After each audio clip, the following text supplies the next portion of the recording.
para mentes curiosas. La entrevista.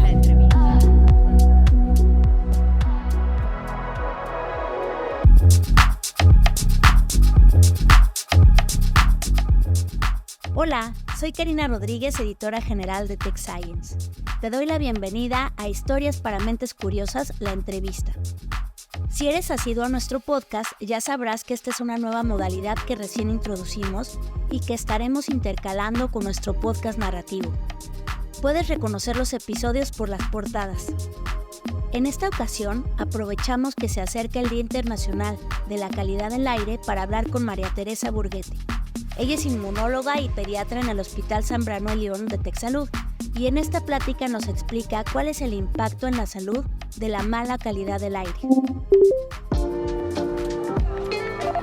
Historias para mentes curiosas.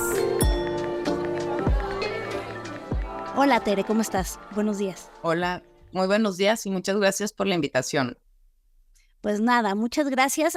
Antes de empezar, quiero explicar un término que utilizaremos a lo largo de esta charla, que son estas que se llaman partículas PM2.5, y es que han de saber que los contaminantes respiratorios se dividen por tamaño, ¿no? Los que miden menos de 10 micras se llaman PM10, los que miden menos de 2.5 micras se llaman PM2.5, y son muy pequeños y justamente pues entre más pequeños son más riesgosos para la salud, ¿no? Cuando estas partículas están muy altas, es que la OMS recomienda no hacer actividades al aire libre, ¿no? ¿Y cuál es exactamente el problema con estas partículas, doctora?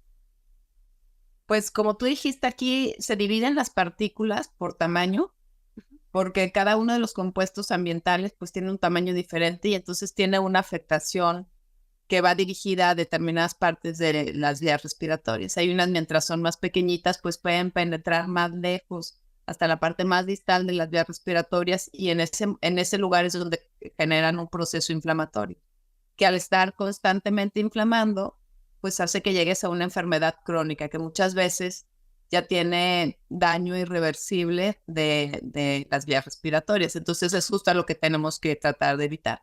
Hay unas que son partículas más grandes y estas al ser más grandes muchas veces se quedan impactadas en lo que son nuestras vías respiratorias superiores, que tienen una de las funciones de, por ejemplo, de la nariz, es justamente poder filtrar el aire de manera lo más completa posible. Entonces, si la partícula es muy grande, se puede quedar en lo que son los vellitos de la nariz o se queda en el moco que está en la nariz o en alguna parte de esta zona, y por medio de diferentes mecanismos, como puede ser el escurrimiento nasal o muchas veces el estornudo o la producción incrementada de moco, hace que esas partículas pues nunca lleguen a las vías respiratorias bajas, sino que de ahí nosotros las desechamos y no nos van a hacer tanto daño. Entonces, por eso la importancia del tamaño o del peso molecular de las partículas para poder saber qué tanto daño nos hace.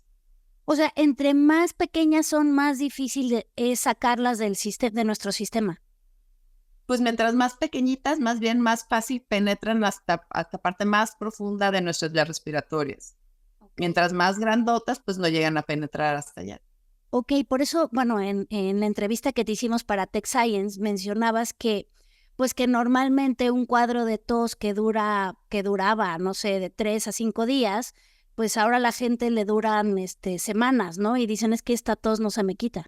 ¿Es por eso? Sí, ahorita, por ejemplo, un paciente de los que yo veo, pues como alergóloga y inmunóloga, pues veo muchos pacientes con asma, ¿no? Entonces, estos pacientes tienen un proceso inflamatorio a nivel de sus vías respiratorias causada por algún alergeno, cuando es esta asma alérgica. Entonces, ahorita, esa inflamación no solamente es causada por el alergeno al que se están exponiendo, por ejemplo, el polen de un zacate, el polen de un árbol, o el epitelio del gato, del perro, sino que esa inflamación a nivel de las vías respiratorias también está siendo ocasionada por la contaminación ambiental. Más o menos yo les explico a los pacientes, si yo me rasco en mi brazo, en la pierna, donde sea, pues una vez no me va a pasar nada. Si me rasco 2 veces, tampoco, porque es un estímulo con una fuerza leve. Sin embargo, si todo el día me estoy rascando por 7 días de la semana, por 30, 31 días del mes, por todo un año, pues entonces voy a producir una lesión muy importante en el sitio donde me esté rascando, porque es un estímulo pequeño pero constante. Entonces ahorita es lo que estamos viendo, un proceso inflamatorio de base que estamos teniendo todos los que nos exponemos al contaminante, y sobre este proceso inflamatorio estamos nuestros procesos inflamatorios normales de los pacientes alérgicos que tienen asma, que tienen rinitis. Claro. Digo, ese ejemplo que pones es muy gráfico y creo que nos ayuda a entender el efecto que tiene pues la contaminación en el sistema respiratorio, ¿no? Y digo, no es por alarmar, pero bueno, en Monterrey las partículas PM2.5 han aumentado mucho. Nosotros mencionábamos que de 2019 a 2023 subieron casi en un 55% y la Ciudad de México no se queda atrás, ¿no? En lo que va del año, creo que ha habido ni siquiera 30 días considerados limpios, ¿no? Entonces, digo, mucha gente como que el tema de la contaminación pues no les llama, o sea, como que no le dan tanta importancia, pero bueno, pues en este impacto que tiene a la salud, nuestra salud, pues creo que debería de importarnos, ¿no? O sea, recientemente investigadores de la Universidad Autónoma de Nuevo León publicaron un estudio en el World Allergy Organization Journal que mostraba esta relación entre las áreas más contaminadas de Monterrey y síntomas de asma y otros, ¿no? O sea, los más afectados son las personas que viven pues cerca de calles concurridas, cerca de fábricas, pero también la construcción es una industria que contamina mucho, ¿no? Digo, en la entrevista, este ejemplo que nos dices de cómo pues estas partículas nos van, digamos, mermando nuestros órganos es muy impresionante. Y yo, bueno, quisiera preguntarte qué es lo que recomiendas para contrarrestar los efectos de la contaminación. Sí, aquí es que es muy triste.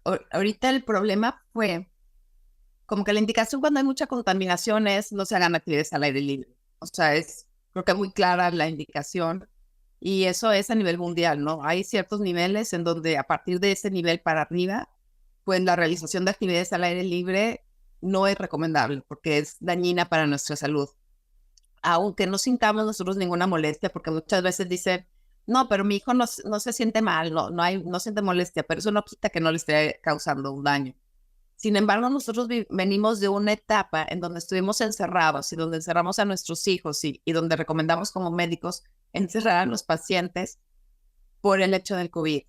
Sí. Entonces, después de esta temporada de tanto encierro, ahorita es muy difícil que una paciente deje de hacer una actividad al aire libre porque le digas que hay contaminación. O sea, ya perdimos o más bien ya nos saturamos del encierro.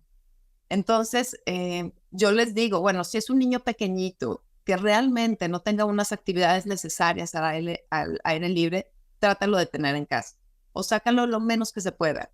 Hay niños que ya van en primaria, en secundaria o en grados superiores donde tienen estas actividades del soccer, del básquet, y que va a ser difícil que que les indiques que no vayan, pero lo que sí podemos hacer es tratar de mantener todas nuestras mucosas y todas nuestras barreras del cuerpo en el mejor estado posible. Por ejemplo, a nivel nasal, yo les recomiendo que se hagan sus aseos nasales antes, durante y después del ejercicio.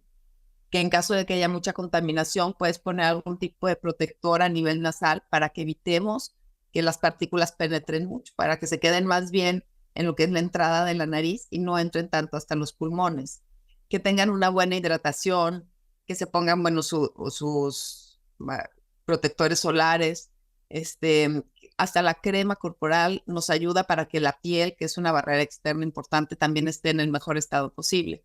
Que tengan una ingesta adecuada y si es posible veamos en sangre cómo están sus niveles de 25-hidroxivitamina D, que es la vitamina D que nosotros vamos a poder medir en sangre, porque sabemos que esta vitamina D, dentro de muchas funciones que actualmente se conocen, está la correcta formación de uniones intercelulares. O sea, yo tengo una célula, tengo otra célula en perfecto estado, pero si estas no están unidas de manera adecuada, como si fueran ladrillos, y que lo que nosotros necesitamos es un material que une estos ladrillos, pues entonces quedan huecos entre nuestras células que permiten que penetren muchas cosas externas.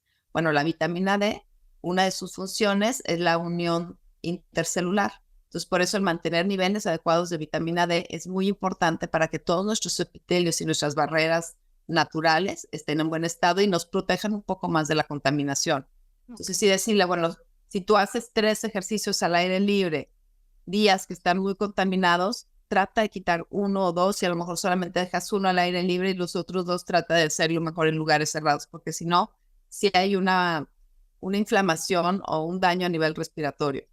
Cuando hablabas de poner una barrera en la nariz, o sea, ¿a qué te refieres? O sea, ¿poner como vaselina o algo así? ¿O? Sí, exactamente. Y la recomendación es poner alguna crema de base de petrolato que te sirve como, pues se pegan ahí las partículas y no penetran tanto a las vías respiratorias bajas. Ok, y cuando hablas de limpieza te refieres a estos sprays de agua de mar naturales, ¿no? O algo así. Exacto. Cualquiera de estos para hacer aseos nasales nos van a ayudar para que estemos limpiando en lo posible las partículas que se quedaron por lo menos a nivel nasal.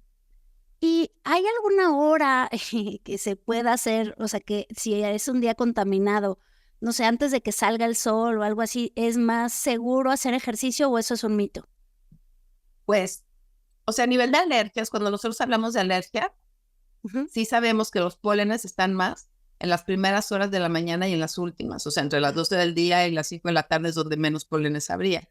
Sin embargo, a nivel de contaminación también va a depender de las zonas, como nosotros vemos en esas aplicaciones donde nos mide la calidad de aire.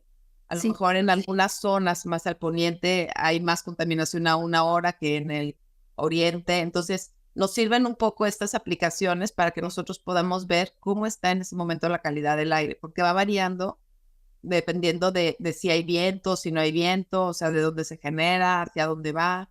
Entonces va a variar, no es igual en todas las zonas. De acuerdo. Pero bueno, lo importante, como dices, es tomarnos en serio esta página que mencionas, iqair.com, pues les puede dar una idea de la calidad del aire en su ciudad y son cosas que sí tenemos que tomar en cuenta, o sea, la ciencia lo indica, no es un mito. Como dices, no porque no esté tosiendo significa que no me está causando daño. Entonces, pues bueno, a cuidar nuestra salud.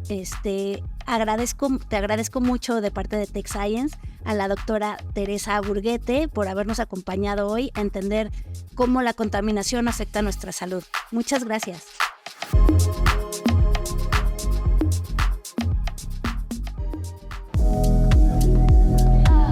Historias para mentes curiosas. La entrevista.